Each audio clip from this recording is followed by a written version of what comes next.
All right, everybody. So what we're going to be looking at today is sums and the definite integral. Now, this is going to be part two of this lecture. We already did part one. Part one covered sums, basically.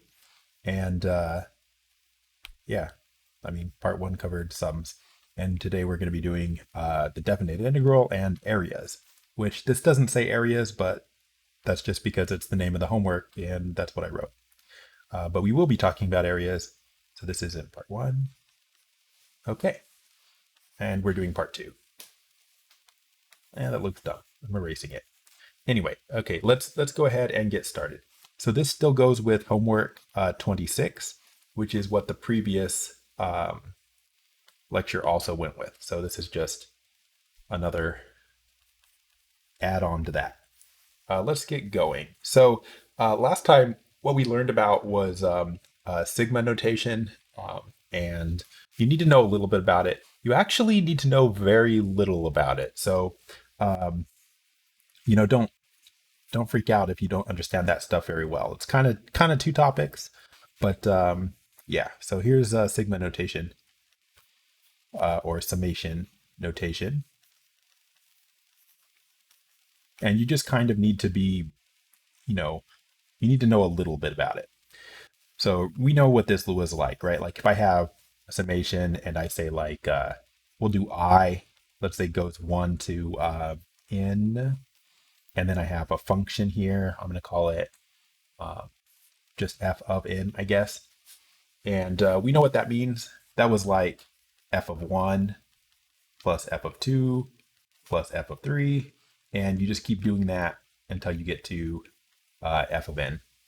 No, yeah, that's right. Um, So you have your, starting index and your ending index, and then that's it. So if you know that, then you're good to go as far as this assignment. So let's go ahead and get into the topic then. So what we want to do is we want to talk about approximating area. So let's do that. Let's erase those. And here's our topic. Approximating area. So what area are we talking about? So I'm going to try to use the images from the book. This makes it easier. Um, so if I can, I have to scroll way down. Hold on a second. There we go. That. So this is what we want to be looking at. And this is the kind of area, come on, move. This is the kind of area that we're talking about approximating. So what this is going to be, we want to approximate the area between a curve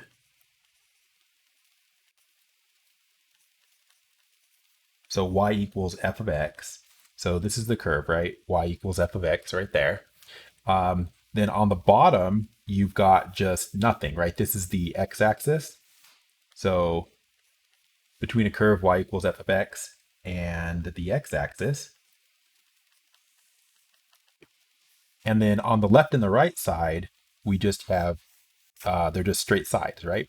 And so the straight side on the left is at an x value of x equals a, and the straight side on the right is at an x value of x equals b.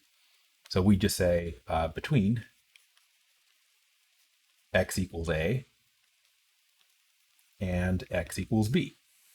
That's what we're trying to approximate. And so that's what's on the shaded area shown on the graph.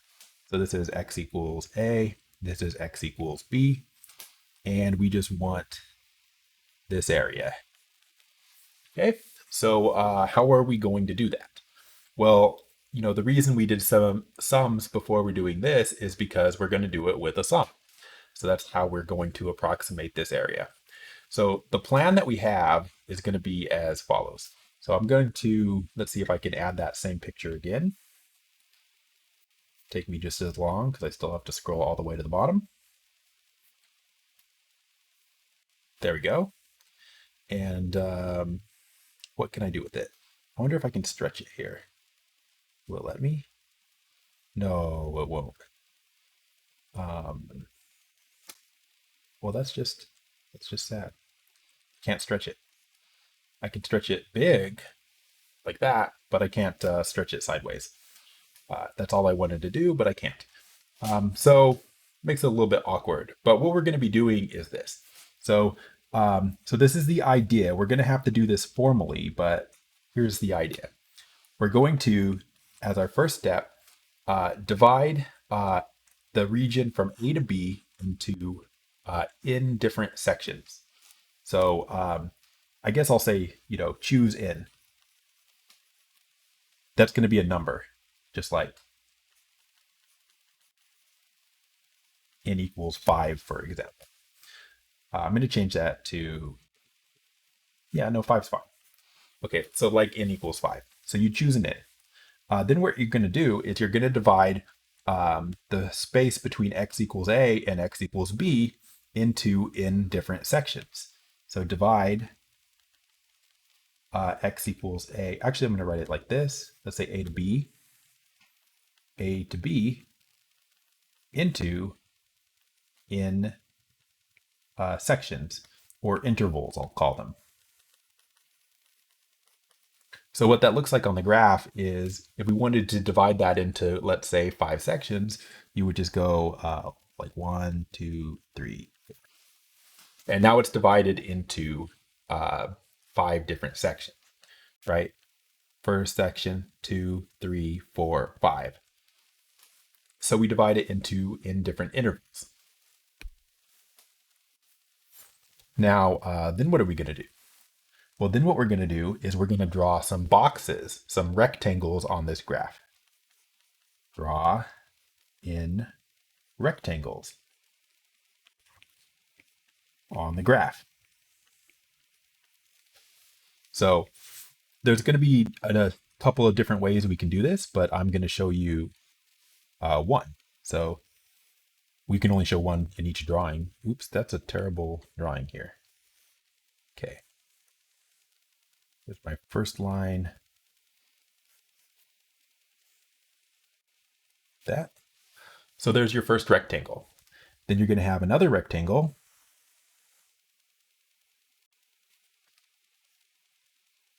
Like that.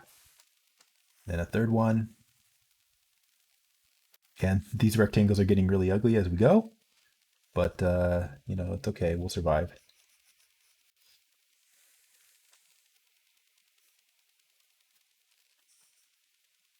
Okay.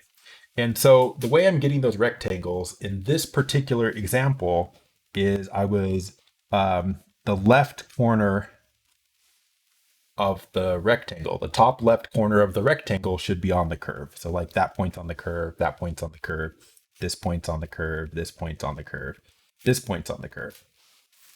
And that's how I'm going to draw those. And the idea is, of course, that if you look at the area of the rectangles, now the area of the rectangles is not the area that we're supposed to be calculating, right? It's just kind of close to the, oops, that's wrong. It's just kind of close to the area that we're supposed to be calculating. So we draw the rectangles on the graph, and then what we're going to do is calculate the area of those rectangles. Just add it up.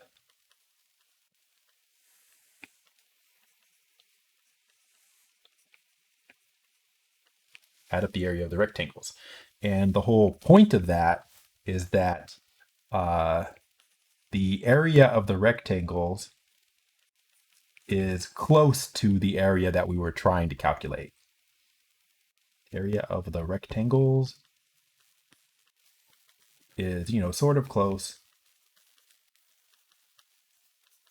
to the actual area we wanted, which I'm going to call the area under the curve.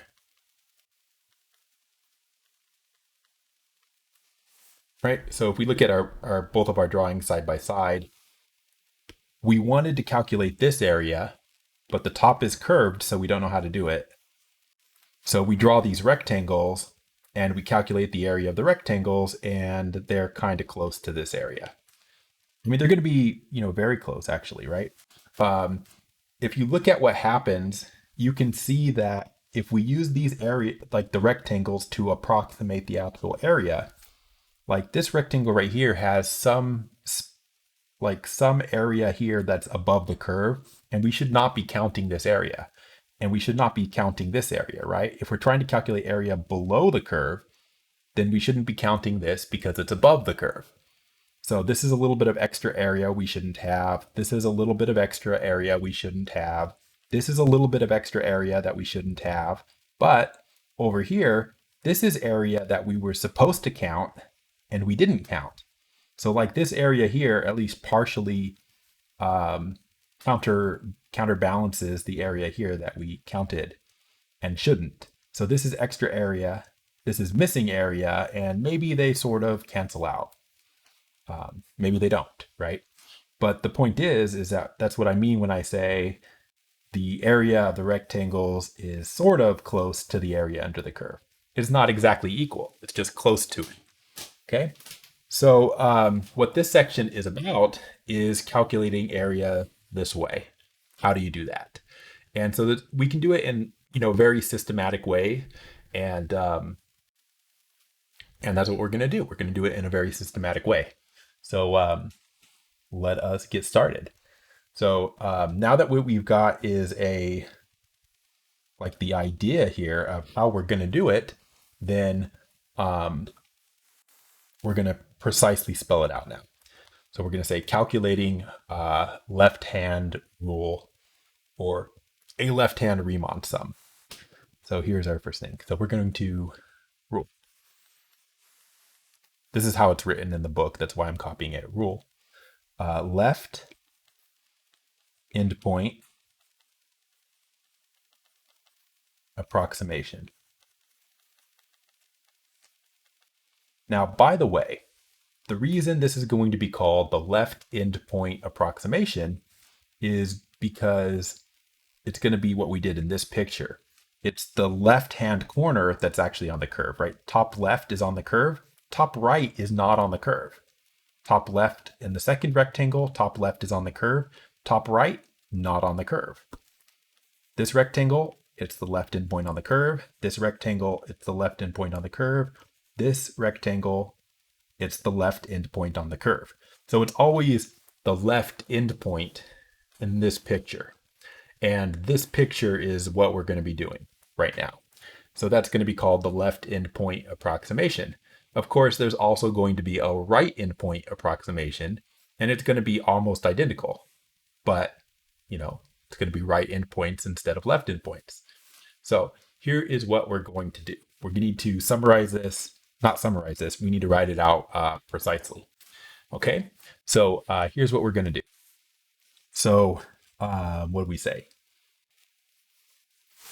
Let me get a picture here, by the way, so we can point at it. I think I have a better picture of the left-hand rule or right-hand rule. That's both. Actually, let's take the one that's both. Why not?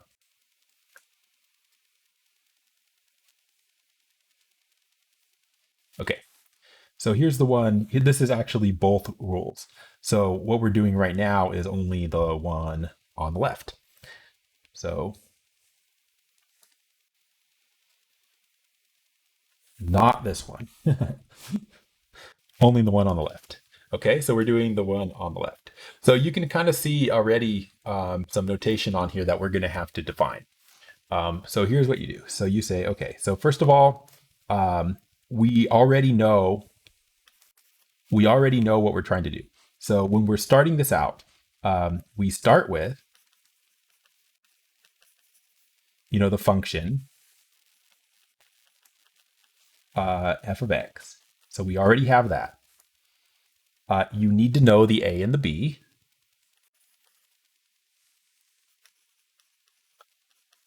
The a, the b, and the n.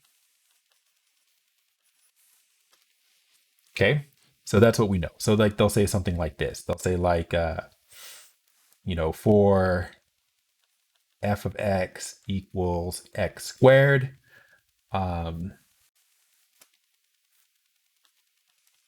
use left-hand rule with n equals, let's say 6 to approximate the area under the curve. I'm saying under the curve just as shorthand for what I actually mean, like the area between the curve and the x-axis, to approximate the area under the curve between x equals like 1 and let's say x equals 13, right? Like that's the kind of thing that we're looking at. So when the problem starts, you already know the function and you already know the n and you know the a and you know the b. They can list them in different ways, but that's what you need to know. Okay, so you're always going to be starting out with that information. So then the steps are going to be this. So steps. So your first step is you're going to, well, what we do in our idea. So I said choose in. Well, we're not going to be choosing in. We're going to be told which in we are supposed to be using. So what we need to do is divide the a and the b, the interval a to b into intervals. Okay, so let's do that. How do we do it? So your first step is we're going to calculate this thing that we call delta x. So compute delta x, which is going to be defined to be b minus a over n. So you'd better know the b, the a, and the n, otherwise you can't do this, right? You need to know b, a, and n in order to calculate the delta x. Now, what is delta x? Delta x on your graph is this. So it's on this picture right here. So it's the width of each rectangle. So this is delta x. This is delta x. They labeled that one delta x. That one's delta x. They're all delta x. This one's delta x. All delta x. So it's always the width of the rectangle. Now you might wonder, do we have to have the same delta x for every single rectangle? And the answer is no, you don't in a theoretical sense.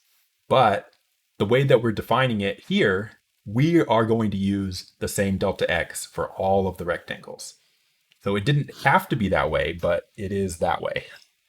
All right, so compute delta x. So this is the width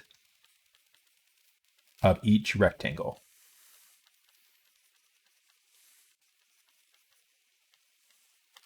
Okay, now, then what you're going to do is you're going to compute these x values. What x values? I'm going to show you momentarily. So compute the x values. Which ones? These. So if you're dividing the interval, so like this is the a, they didn't say it here, but like this is a and this is b. Okay. And in order to split this up into rectangles, you need to know these x values for all of these like points that are in the middle. So like on my picture here, right? The a, we're going to call that x0. And then the next one is x1. And then the next one is x2. And then x3. And then x4. And then the b is, in this case, x5. And the reason it's x5 is because that just happens to be the n that I chose. So I chose n equals 5. And so that was a 5. And so how do we calculate these, right? Where do these numbers come from? And the answer is, well, we know the delta x, right? The delta x is the width. So you know how far it is from a to x1. It's delta x. So you take a, you add delta x, and you get to x1. So like if the width is delta x, and this is delta x, and this is delta x, and this is delta x, and this is delta x, then you just add delta x to get here, add delta x to get here, add delta x to get here, and so on. So you just add delta x, in this case, 5 times. So let's write that down.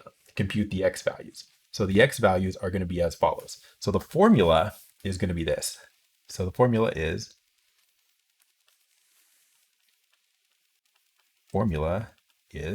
so x0 is just a. X1 is going to be a plus delta x. X2 is going to be a plus 2 delta x.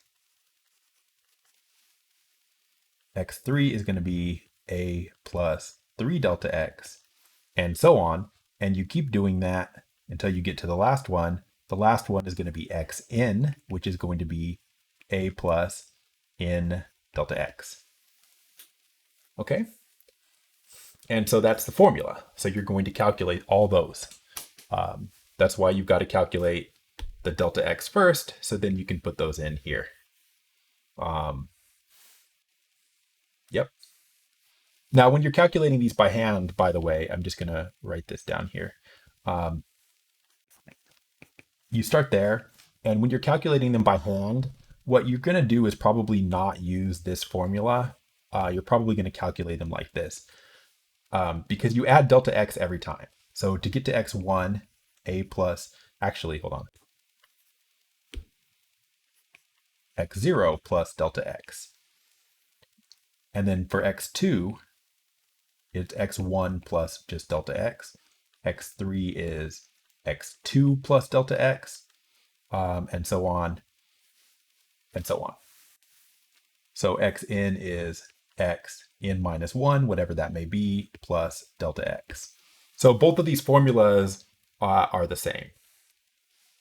It's just whether you write them in terms of x0, x1, x2, xn, or if you just use a every time. So you use whichever one's convenient, and we'll see examples of that. So it'll make more sense in an example. Okay, so compute the x values. Now, this is kind of not really a step, but I just want to say this because it's the definition in the book. So, not really a step. But when you calculate these, the list, like if you write out the intervals, like x0, x1, that's an interval. x1, x2, that's an interval. x2 to x3, that's an interval, dot, dot, dot, until you get to the last one, xn minus 1 to xn. Each of these intervals is like one rectangle of interval, right? Like x0 to x1 on the graph is, this one's easier, is this width. This is x0, this is x1. So this is the interval x0 to x1. This is x1 to x2, x2 to x3, x3 to x4, x4 to x5. So when you do this and you write these out, this is called a partition. So this is called a partition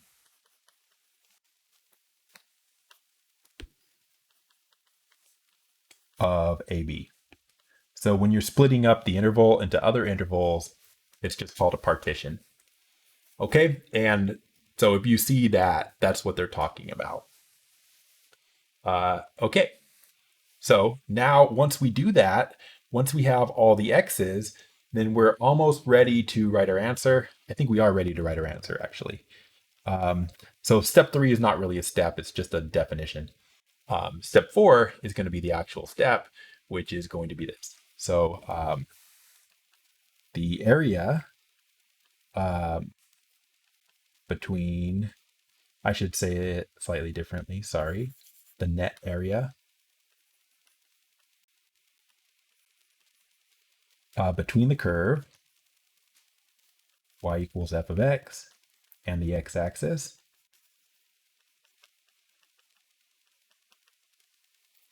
I'll just say over a to b, just for conciseness, is approximately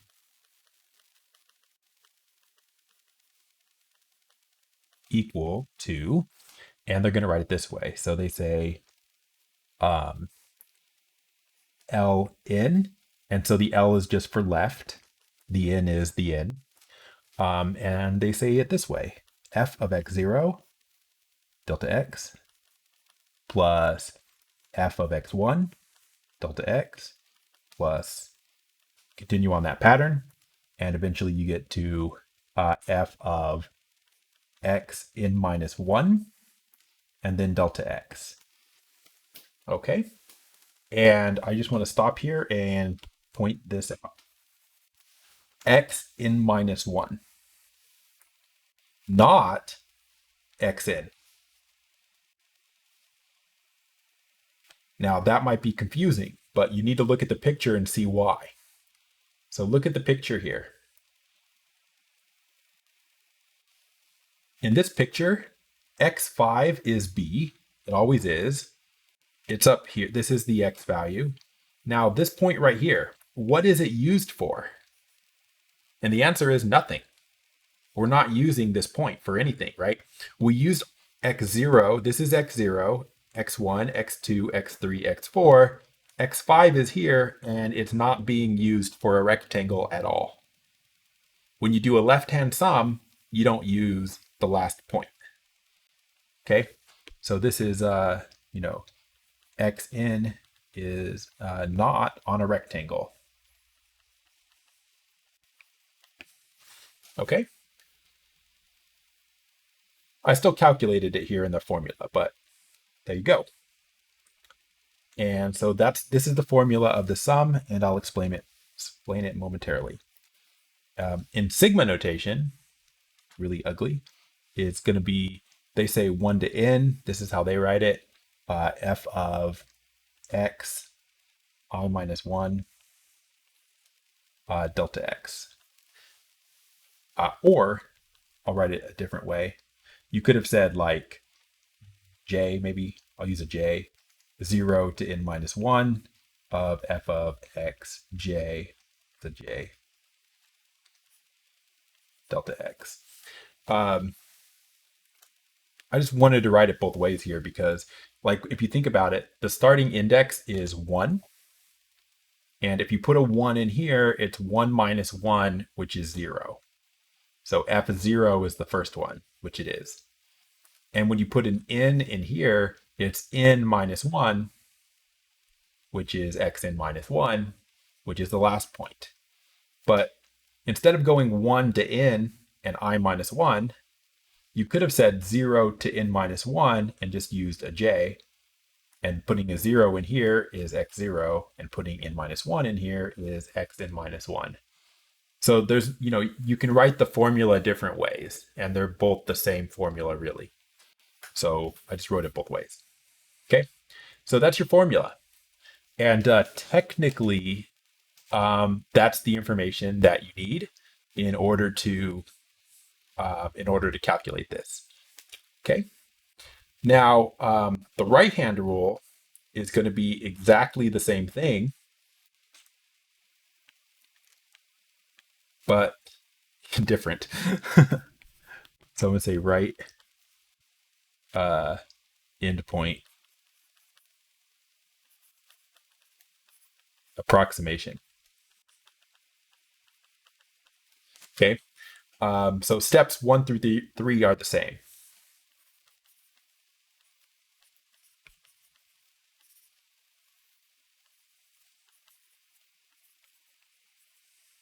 Okay. Now let me see if I can have a picture of that. Photo library, scroll all the way down. Do we have a right? There we do. Here we go. So here's a right endpoint rule, and you'll notice that the difference is for the right endpoint rule, now it's the top right corner that's on the curve, right? And that's the only difference. And so in the formula, the way that that's going to manifest is when you write this out, instead of going from 0 to n minus 1, this is 0, this is n minus 1, you're going to start at 1 and go all the way to n. So the formula just looks like this. Be red. So we're going to call it Rn instead of Ln, and it's going to be f of x1 delta x plus f of x2 delta x, and you go all the way up to f of xn delta x. So if you compare the formulas for Rn and Ln, the only difference is where you start and where you end. Like f of x0, f of x1. f of x, f of x in minus 1, f of x in. So everything here, the numbers are just one higher. That's the only difference. And the reason why is on this picture, you can notice that this point is x0 is not used. But this point, x in, is used. So it's just which one is the corner of the rectangle, the left endpoint or the right endpoint. Tells you everything. Okay. Now, just one more thing before we get on here. The reason we are using a formula like this, f of x0 delta x, is of course because when you look at a rectangle, I don't want to use that color because that suggests that we're doing the right-hand sum. Like if you have x0 and you have x1, for example, whoa. If you have a rectangle like this and the width is delta x, left to right, and what is the height of the rectangle though? The height of the rectangle is whatever the y value is, right? Like if you just look at the graph, like how are you going to get this height? Like right here. What you're going to do is you're going to have to take this point right here, the x0, and you're going to plug it into the function, and it's going to tell you the y value right here. So that height is actually f of x0. So when you're looking at the formulas here, this is the height of a rectangle, and this is the width. Then for the second rectangle, height, width, and so on. Height, width. Same thing for the right side. Height, width. The first height is f of x1. That's this distance. From here to here, that is f of x1. So that's a height, and that's a width. And that's true for all of these. Height, width, height, width. Okay, and so you just add them all up, and then that is the right-hand sum or the left-hand sum, and it's what we're trying to calculate. So what would the formula look like for the right-hand sum? Well, it's just going to be I goes from 1 to n, and it's going to be f of xi,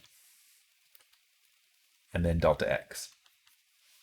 So you've got the formula here, and then you've got the formula here for the left-hand sum. So left-hand sum, right-hand sum. Almost identical.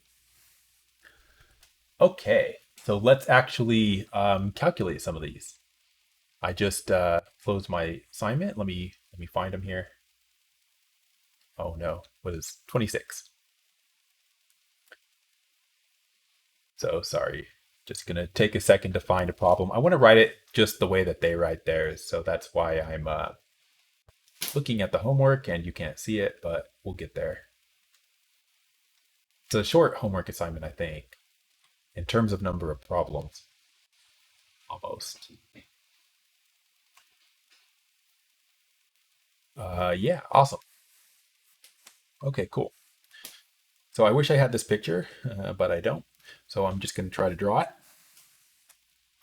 So get a color. Sound. So you could have the problems graphically or just as a what's it called? You can have the problems graphically, or you can have the problem as a they give you the function. So in this case, well, it is what it is. So let's go 1, 2, 3, 5, 4, 5, 6. Okay, and then this is 1, and then let me draw out the curve. And so let me just try to do it this way. So let's go 1, 2, 3, 4, 5, 6, 7, 8, 9, 10. That's 10. And I'm going to try to pick even values here. So I'm going to put that there, put that there, that there, put it here, here, here, here, here, here, here, here, and then I guess keep going. Okay, so there's a curve. Well, no, here's a curve. All right, so there's a curve. And what we want to do is we're going to calculate an area here. So I'm going to write it just the way that they write it. So they say, given the graph, use a left Riemann sum, which is just the left rule that we wrote down, the left Riemann sum, with, now they say 6 rectangles from 3 to 6. Okay, so we'll do that. N equals 6. They don't say n, so sorry. With 6 rectangles to approximate the area under the curve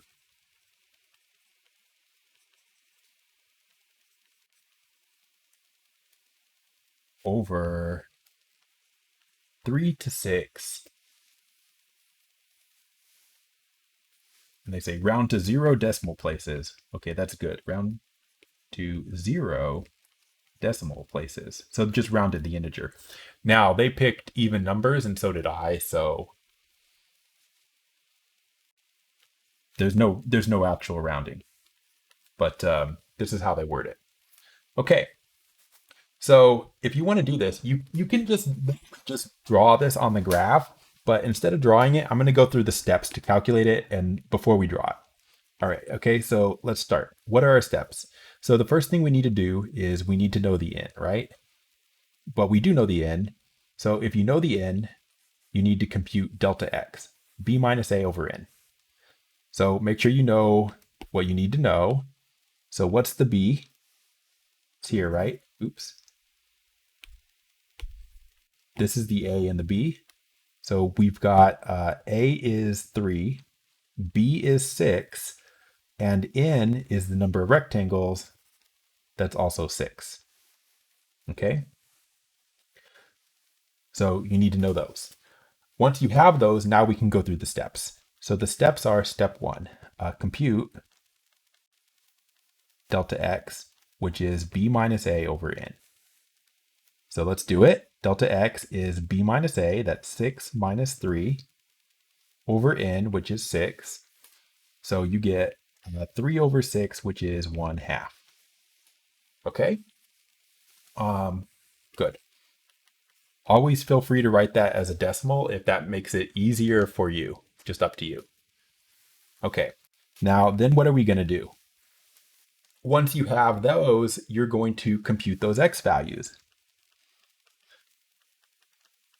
And the formula looked complicated, but it's not. So your first x, x0, is a. So what's a? It's 3.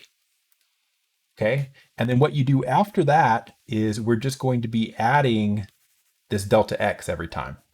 So the next one is going to be like a plus delta x, right? Well, that's just going to be 3 plus 0.5, so just 3.5. Okay. x2 is going to be a plus 2 delta x, which is 3 plus 2 times 0.5, and that's going to be 4. Okay, but look at these numbers here. Look at the numbers. We're just counting up. We're just counting up by 0.5. We're just counting up by delta x. So without doing the rest that way, we can just say the next one's going to be 4.5, then 5, then 5.5, and then 6, which is the b. Okay, so you don't actually have to like go through a lot of trouble to use these formulas if you understand what you're doing, which is just add delta x, add delta x, add delta x, and so on. So you just keep adding the delta x, And there you go. So just plus delta x, plus delta x, plus delta x. So you just count up.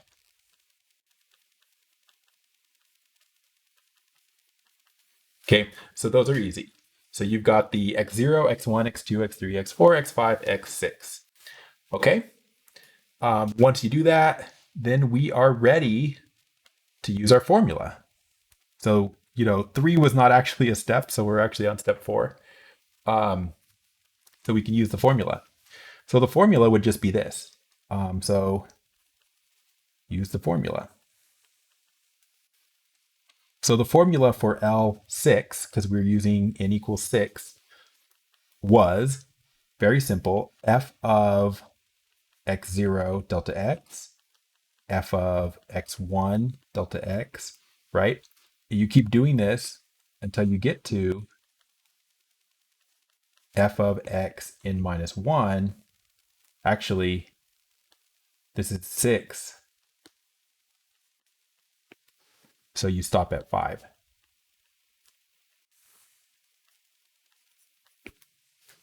I guess I could have written them all out, but I didn't.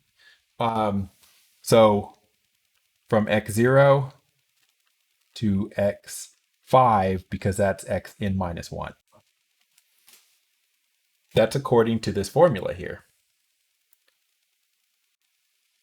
right? F of x0 delta x to f of x n minus 1 delta x. So if n is 6, this is x5. Okay, so that's your formula.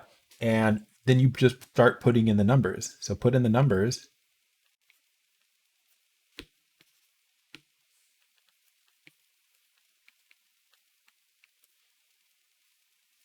So for us, L6 is, oh, and by the way, a shortcut here that we really should use is that because it's the same delta x on every one of these, is you can actually just take out the delta x and just say delta x, and then it's just f of x0, f of x1, f of x2, f of x3, f of x4, f of x5. Which, if you count these up, by the way, 1, 2, 3, 4, 5, 6. So even though we stop at x5, there's actually 6 numbers here because we started at 0. All right. So now let's actually put the numbers in. So what's delta x? You calculated it, right? It is 0.5. So 0.5. And then actually, what are these x values? F of, what's x0? Like we have these two, right? What's x0? These are the numbers that we calculated here. So 3, 3.5, 4, 4.5, 5, 5.5, 6. So these are actually f of 3, f of 4, f of 5. No, wait, what am I doing? What am I doing? We're counting by 0.5, right? 3.5, f of 4, f of 4.5, f of 5. Wait, is that right? 1, 3, 3, 4, 4, 4, 5, 5, 5.5. Okay. And that's where we stop, right? Because 5.5 was actually x5. So that's the last one that we use. And this number here, x6, remember, we don't use it when we're doing a left-hand sum. So we have this. Great. Now, where are we going to get these numbers from, though? Well, in this case, we're going to have to read the graph, which sadly, this is a graph that I drew, so it's terrible. Let's find it. I'm just going to copy it. Duplicate. Put it right here. That'll be good enough. Okay. And this was 10. Okay, so let's just start, let's see if we can label these. Oh no, hold on. I gotta move this again. Hold on, how do I do that? Okay, I realized that I drew these all on corners of boxes, but then when I moved it, I didn't make sure that I kept that. Okay, so like if I start writing in the y values here so we can read them, we're going to be starting this at 3. So we're starting right here. So what is this y value here? Right, we got 6, 7, 8, 9, 10, right? So this y value here is an 8. I'm just labeling the y values. So this one's a 9. This one's an 8 again. This one's a 7. This is also a 7. This is an 8. This is a 9. And this is another 9, right? And if we kept going, we could do more, right? Like this one's a 7. This one's a 5. This one's a 6. This one's a 5. So I'm just labeling the y values there on my graph to make it easy. So read the graph, and we're looking for the y values here. All right, so let us do it. So L6 is equal to 0.5. That's the delta x. And then we start reading these values. So we're looking for f of 3, which is, where's that? This one, right? And then 3.5, which was this one, and then this one, and then this one, and then this one, and then this one, and then this one. Wait. No, I did one extra. These. Right, because we're only going to 5.5. So this is 5.5. And this is 3.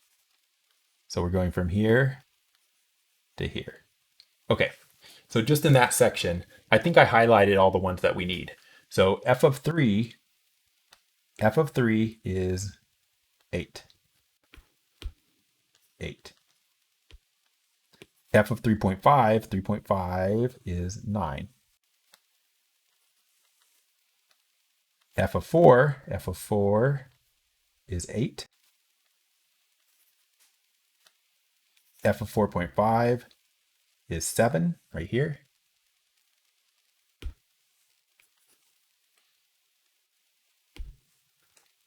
F of 5 is here. That's another 7.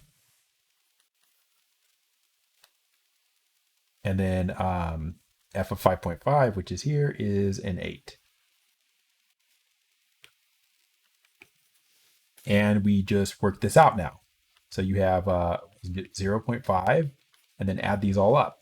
So 8 plus 9 is 17. So 17, 25, 32, 39, 47. Is that a 47? 47. And then L6 is going to be, what is that going to be? 23.5. So that's L6. And then if you need to round it for the computer, then you round it.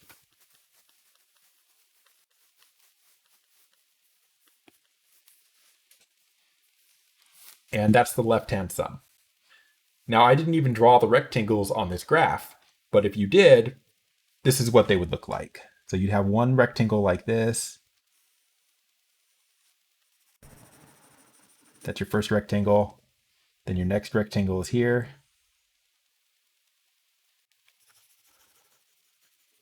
And your next rectangle is here. Next one.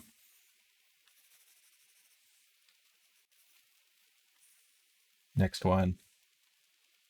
1, 2, wait. 1, 2, 3, 4. What? 1, 2, 3, 4, 5. Huh? Oh, okay. Sorry. Brain bad.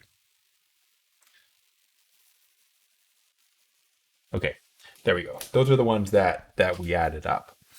Okay, and so there's 6 of them, starting with this 8 and then ending at this 8. That 8 to that 8. I drew the reason I confused myself there momentarily is because I drew the brackets here, but we actually were going to 6. We were going from 3 to 6, but the last point we used was 5.5, and so I marked that at 5.5 for some reason. But anyway, that is the left-hand sum in the picture and in the formula. So you didn't actually need to draw the picture to get the answer. But if you did, that's fine. Okay, let's do like one more, hopefully quickly.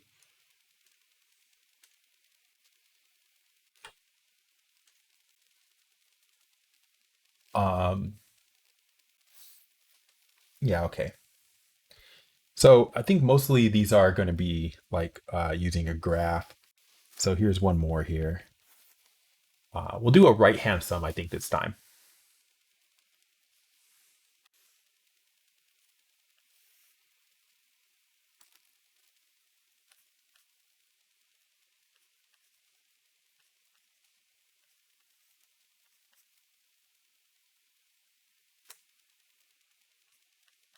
Okay.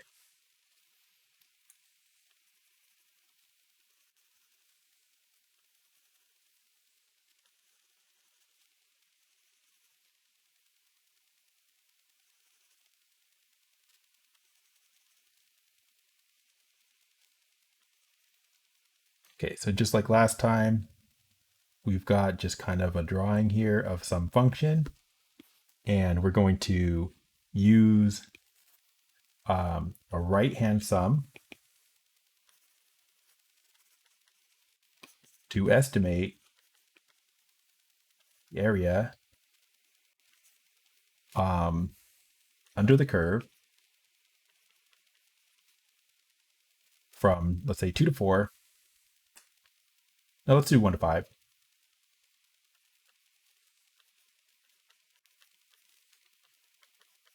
With n equals 4 rectangles. Okay, so let us try to do that. Now, I need numbers on this graph, by the way. So let's put some numbers in. Let's call this 1. Let's call this 2. Let's call this 3. Let's call this 4. Okay, so there we go. Now, you can go through all the steps, and also you can kind of cheat and not do all the steps. It's kind of, up to you how well you understand this. So, like, calculate the delta x. That's first. B minus a over n, which is going to be 5 minus 1 over 4, right? The b and the a and the n right here. So we have all those.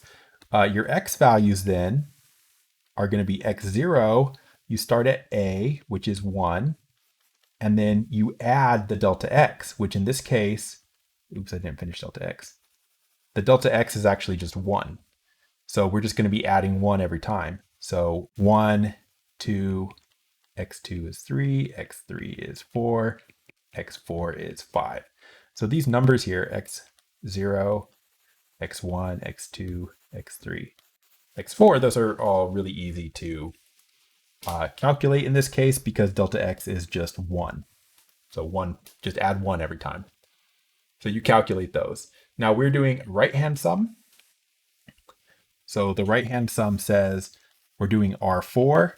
And so we should be doing, what did we say? F of x1, you don't start at 0, delta x. F of x2, delta x. F of x3, delta x. And then f of x4, delta x. I ran out of room. Okay.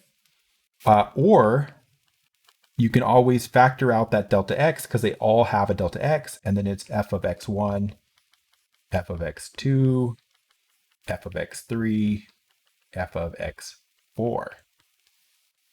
For us, what are these numbers? Well, the delta x is 1. That's nice.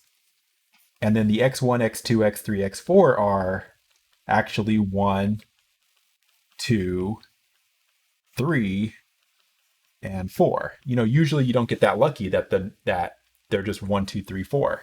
But they are because the numbers were made nice.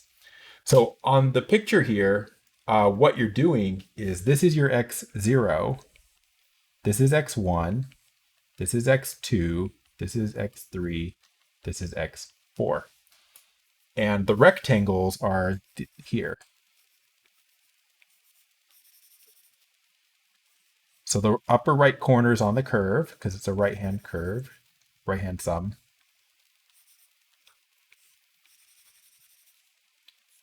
Wow, that's weird. So those are your rectangles. Okay. But what we need are these values from the graph. So let's calculate them. So f of 1. So how would we find f of 1? You have to go to your graph. 1's right here. So we're looking for this value. And according to the picture, it's a 1. So that's 1. Then you've got f of 2. Where's 2? So 2's right here. So we're looking for this value on the graph. Where is that? Well, it looks like 1.5, right? It's at 1.5. The y value there. Then we've got f of 3. So here's 3. So you come up here on the curve. Here's the point. That looks like 2.5.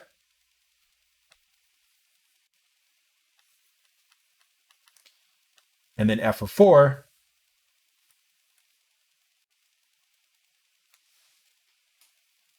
Wait, something happened here. Something happened here. I got to redo these. Sorry, hold on. I didn't actually...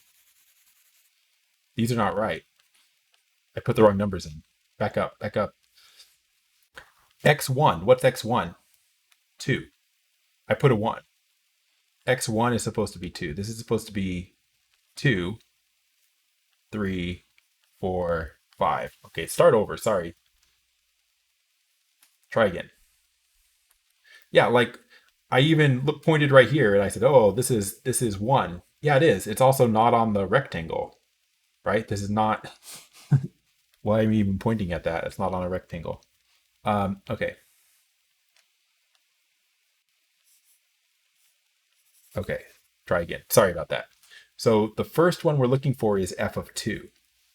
So 2 is right here. So this is the one that we want. F of 2, which is 1.5.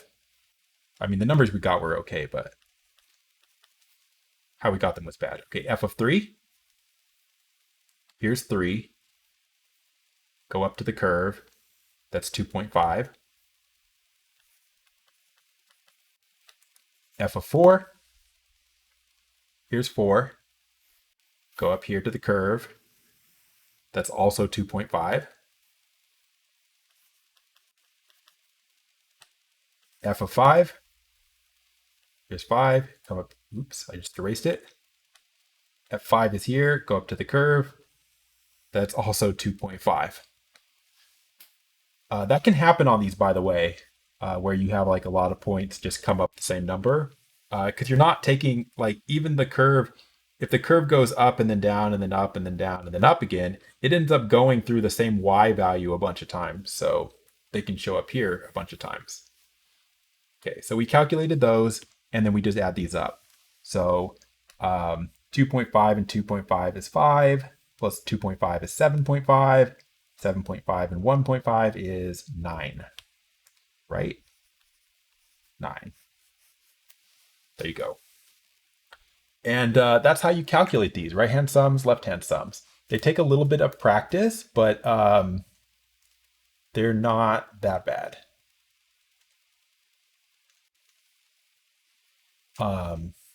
I think that is going to be it. Yeah. Okay, so that's it for now. I'm going to post this for you ASAP, and yeah, have a good day.